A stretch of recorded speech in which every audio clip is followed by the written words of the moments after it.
Estoy de vuelta con Félix Maradiaga. Félix, tú eres un hombre muy espiritual, muy creyente, siempre, desde siempre, has estado muy cerca de la fe. Y una de las peticiones que tú hacías cuando estabas en el Chipote es que te llevaran una Biblia, cosa que te negaron durante mucho tiempo. Para ti debe haber sido una tortura, pero tengo la duda. ¿En algún momento conseguiste esa Biblia, te la llevaron o nunca te la entregaron? Nunca, ni a mí ni a ninguno de los presos políticos en esa instalación, ni una Biblia ni ningún otro tipo de material de lectura.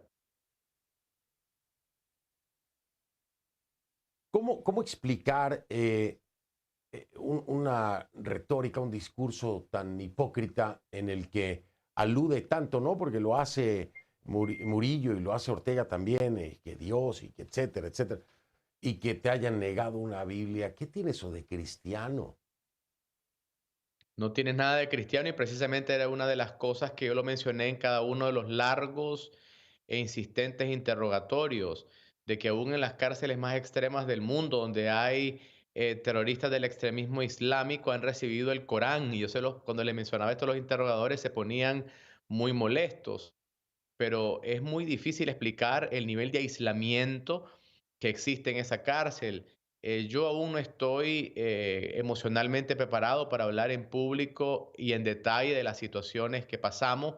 Estoy sanando todavía con la ayuda del amor de mi familia, con la ayuda de la oración, pero sí te podría adelantar de que fue una travesía muy dolorosa, pero que al mismo tiempo, aún en ese lugar tan oscuro, llegaba la luz de la esperanza por la vía de los mensajes que en algún momento me podía enviar mi familia. Mi familia en Nicaragua, cuando me visitaba, no me daba ningún tipo de noticia en detalle sobre lo que pasaba en el exterior, por razones que ustedes se imaginarán.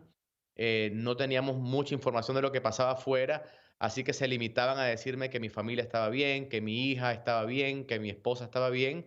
Yo no tenía ningún detalle del mundo exterior, pero sí me decían que había mucha gente que no nos olvidaba, mucha gente orando por nosotros, y eso me daba mucha fortaleza. Oye, me has dejado, pues a mí me duele, ¿no? Como ser humano me duele, independientemente que sea periodista, pero me has dejado peor aún, porque con Félix he hablado de todo lo que hemos tenido que hablar en su momento. Escucharte decirme ahora que no estás preparado emocionalmente para hablar de lo que pasaba ahí dentro me preocupa mucho. Entender, si nos ayudas a entender, ¿por qué emocionalmente no estás preparado para hablarlo? ¿Qué es lo que puede pasar? ¿O qué es lo que pasa? ¿Por qué no estás listo para hablarlo?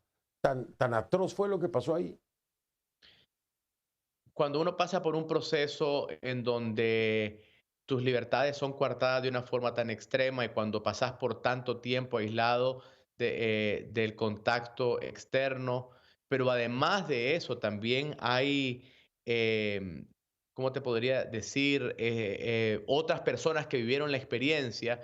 Yo creo que por respeto a todos los que estuvimos ahí es importante que no hablemos a título de todo el grupo, y no se ha dado esa oportunidad todavía. Yo no he tenido la oportunidad de sentarme con el resto de hermanos y hermanas que pasaron por ese proceso para poder hacer una catarsis, digamos. Entonces, cualquier cosa que yo diga puede herir sensibilidades, y yo quiero ser muy respetuoso de los otros hermanos y hermanas que pasaron por ahí, pero sí puedo hacer algunas descripciones generales y explicar a qué me refiero cuando hablo del dolor. Frente a mí, es decir, al otro lado de la celda donde yo estaba, vi morir poco a poco al general Hugo Torres, y vi cómo se fue marchitando la salud de un hombre muy fuerte, y cómo esa muerte nos marcó de una forma muy, muy fuerte.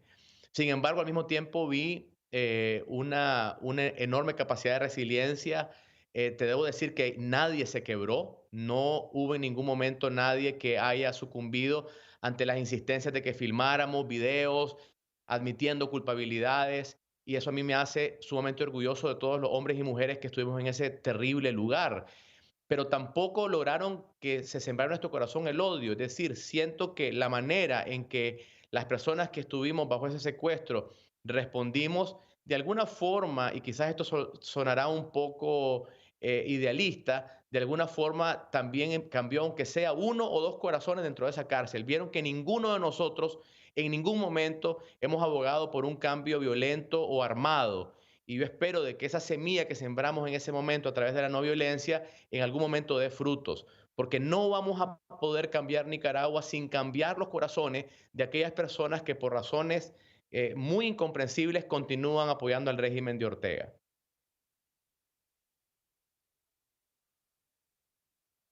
Tengo que serte honesto y es que también Por favor. para mí es difícil porque quiero respetar mucho lo que me estás diciendo.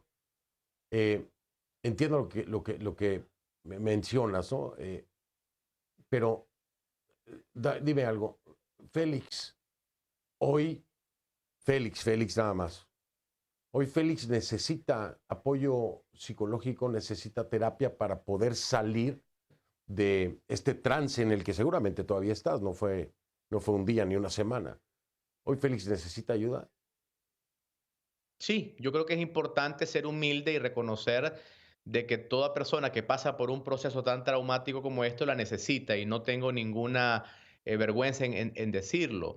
Pero también debo decir que me siento muy fuerte, me siento física y emocionalmente muy fuerte, pero he visto que otras personas que han pasado por este proceso lamentablemente han salido con una serie de condiciones físicas, emocionales, con una serie de dolencias.